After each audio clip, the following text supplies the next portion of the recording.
Сәлем достар, біз сіздермен бүгін география пәні бойынша 2-ші тоқсандағы бөлім бойынша жиынтық бағалауды талқылайтын боламыз. Біз сіздермен бірінші талқыламастан бұрын біздің арнамызға жазылып, лайк басып, достарыңызбен бөлісіп отырыңыздар. Ал кеттік, бастаймыз.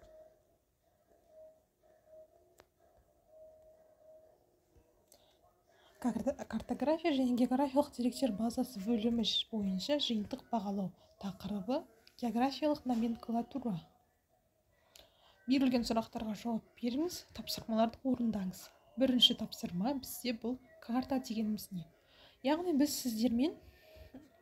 сіздер бұл тақырыптардың барлықтары жауаптары кітаптарыңызда берілген, сол жерден жазсаңыздар болады. Ал жауабына тоқталар болсақ, карта дегеніміз жер бетінің, жұлдызды аспанның немесе оның бөліктерінің картографиялық проекцияларды пайдалана отырып шартты белгілер арқылы жасалған кішірейтілген бейнесі. Түсінікті болса, келесі тапсырмаға өтейік. Масштаб дегеніміз не? Масштаб дегеніміз жер беті мен оның шағын аймақтары қағаз бетіне белгілі бір масштаб арқылы кішірейтіліп кескінделеді. Масштаб дегеніміз пландағы картадағы сызықтың өзіне сәйкес жер бетіндегі ұзындығының горизонтал проекциясына қатынасы. Масштаб 3-ке бөлінеді: сандық, сызықтық, көлденең болып.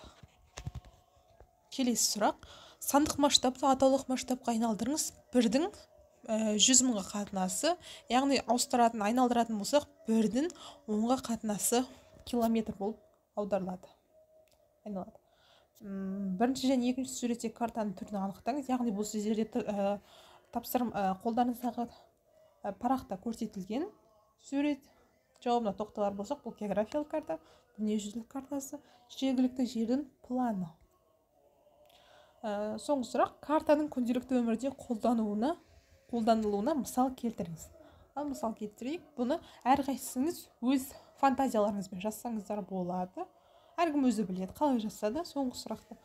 Ал мысалы, біз турист болып саяхаттауға шықса, картаны қолданамыз. Яғни саяхатқа шыққан жердің планын анықтаймыз. Яғни біз қай жерде тұрмыз, қай жерге барғыңыз келеді, сол карта арқылы барлық жерді көре аласыздар. Мысалға басқа бір шет елге шығып, демалысқа шықсаңыздар, қыдыруға өте керек нәрсе.